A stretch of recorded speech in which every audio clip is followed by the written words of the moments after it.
जय हिंद दोस्तों, আবারও স্বাগতম জানাই আমার ফোর্স ফিউচার ইউটিউব চ্যানেলে। আমি শুভঙ্কর। আমি 2023 একজন আইটিবিপি জওয়ান। ঠিক আছে, 2023 সালে আমার ভর্তি হয়েছিল।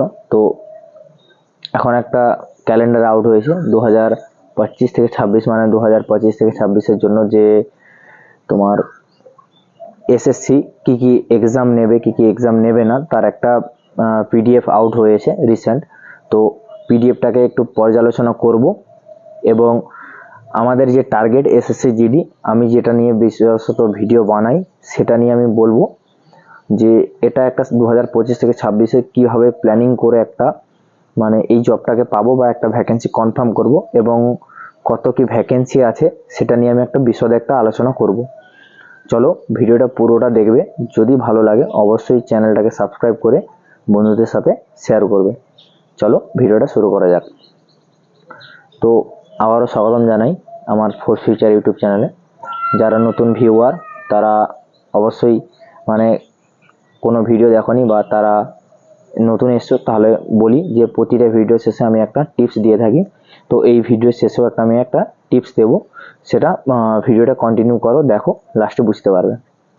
তো প্রথমে বলি যে 2001 তো বর্তমান সিচুয়েশানে চলছে যে 2024 সালের ভ্যাকেন্সি ফুল ক্লিয়ার, মানে ভ্যাকেন্সি নয়, যে ভ্যাকেন্সিটা বেরিয়েছিল সেটার এক্সাম হয়ে গেছে, মাঠ হয়ে গেছে এবং মেডিকেলও হয়ে গেছে, সাথে ডিভিও একই সাথে হয়ে গেছে। তো এরা কি বলবো, সামনের মেরিট লিস্টের জন্য অপেক্ষা করছে। ফার্স্ট একটা গেল। সেকেন্ড যেটা, সেটা হচ্ছে 39,481 ভ্যাকেন্সি বেরিয়েছিল 2025 সালের জন্য। 2025 সালের ভ্যাকেন্সি যেটা, সেটা বেরিয়েছিল। তো 2025 সালে যে ভ্যাকেন্সিটা বেরিয়েছিল সেই ভ্যাকেন্সির ফর্ম ফিল আপও হয়ে গেছে বর্তমানে। এবারে তার পরীক্ষাটা হবে। ঠিক আছে, তার পরীক্ষাটা হবে। তো পরীক্ষাটা হবে 4ই ফেব্রুয়ারি 2025 সালে। ঠিক আছে, পরীক্ষাটা হবে। তো কেউ কেউ ফর্মও ফিল আপ করেছো, অবশ্যই ভালো করে পড়ো এবং গাইডলাইন আমি আমার ইউটিউব চ্যানেলে আপলোড করেই থাকি, তো দেখে নেবে। ঠিক আছে, এবং আমার টেলিগ্রাম চ্যানেলে জয়েন করবে। আমার যা যা হাতে ম্যাটেরিয়াল থাকবে মানে পড়াশোনার ক্ষেত্রে, সেগুলো আমি দিয়ে থাকবো। চলো, সেটার জন্য তারা প্রিপারেশান নিচ্ছ। আর মূলত যারা এক্সাম দিচ্ছ 2025 থেকে 26, ভালো প্রিপারেশান নাওনি বা প্রিপারেশান নিচ্ছ, যারা নিচ্ছ তারা অবশ্যই একটা ভালো ফল পাবে আমি আশা করি। আর যারা সামনে 2026কে টার্গেট করছো, তো তাদের জন্য একটা সুখবর এই ভিডিওটাতে, যে তোমাদের জন্য সিএপিএফের তোমার ভ্যাকেন্সি বেরিয়েছে। দাঁড়া, আমার মোবাইলটাতে আরেকটা মোবাইলে আছে, আমি দেখে বলছি। তো সিএপিএফের যে ভ্যাকেন্সিটা বেরিয়েছে, ওই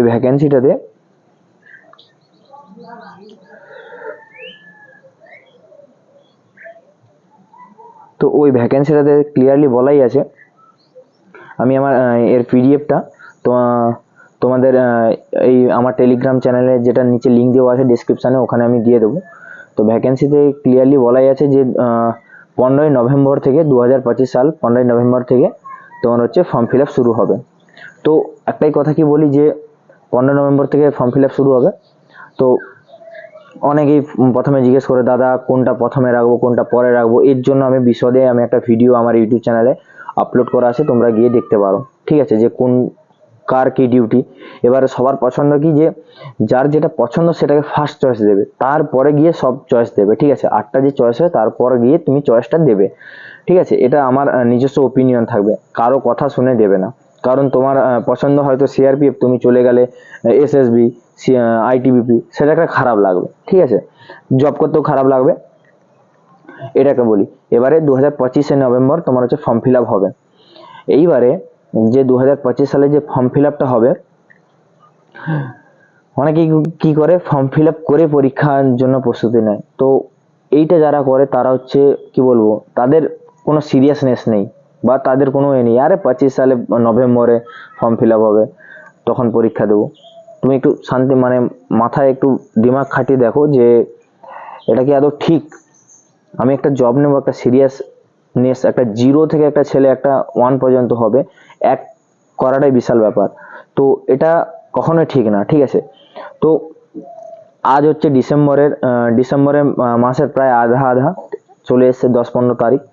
তো ডিসেম্বর মাসের 15 তারিখে আমি যদি ধরি আজকে, ডিসেম্বর মাস ছেড়েই দাও, তো January, February, March, April, May, June, July, August, September, October, November, মানে 9 মাস তোমার, 9 মাস আগে তুমি ফর্ম ফিল আপ করবে এবং পরীক্ষা হয়তো আরও 2 থেকে 3 মাস হবে।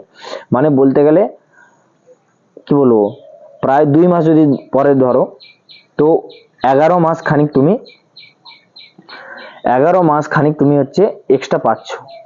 তো এই 11 মাসে কি করবে? ফার্স্ট, এই 11 মাসে প্রথম যেটা করবে সেটা হচ্ছে যে আজকেই বই কিনে নাও, আজ বা কাল বা আগামী 5-6 দিনের মধ্যে বই কিনে নাও, যারা বই এখনো কিনোনি।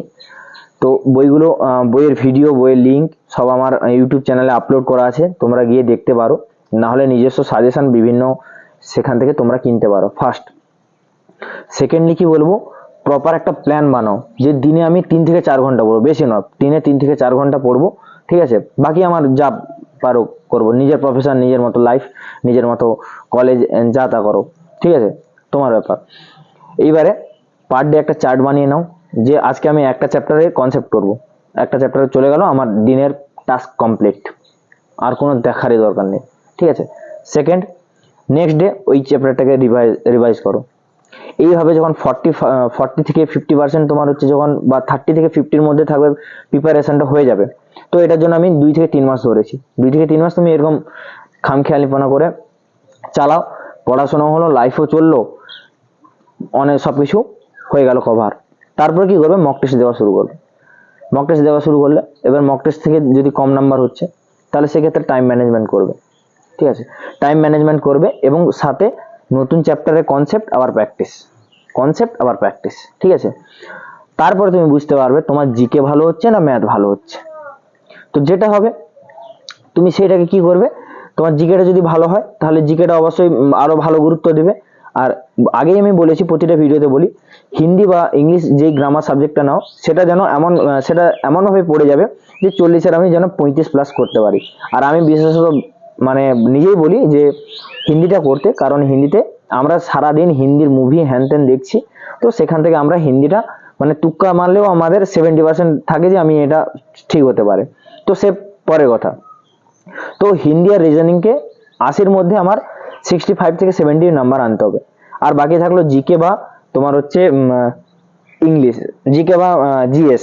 তো জিকে বা জিএস আর ম্যাথ, তো ম্যাথ থেকে 20 নাম্বার কনফার্ম আনবো 40-এর মধ্যে, আর জিকে থেকে 10 নাম্বার কনফার্ম। তো 100 নাম্বার কনফার্ম হলে তোমার ওয়েস্ট বেঙ্গলের ছেলে, আমি বলছি, তোমার জব কনফার্ম, তোমাকে কেউ ছাড়াতে পারবে না, ঠিক আছে?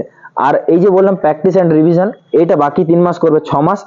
বাকি যে 11 মাস আছে, তো বাকি কি করবে, ফর্ম ফিল আপ, রানিং আর প্র্যাকটিস, ঠিক আছে? সঙ্গে টাইম ম্যানেজমেন্ট, এইটা করতে করতে 5 মাস কেটে যাবে।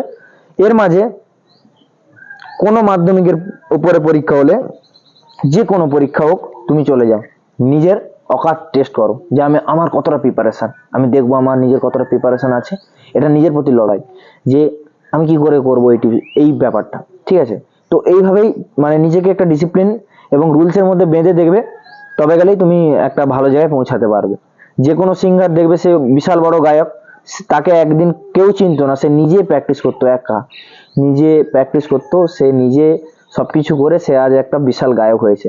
তারও মানে ইতিহাস তুমি খুঁজলে হয়তো তাকে জিজ্ঞেস করলে তুমি বুঝতে পারবে। তো এরকম আমি ছোটভাবে প্ল্যান দিলাম। তো ভালো লাগলে অবশ্যই চ্যানেলটা সাবস্ক্রাইব করে শেয়ার করো, আর দেখা হচ্ছে নেক্সট ভিডিওতে। জয় হিন্দ, জয় ভারত।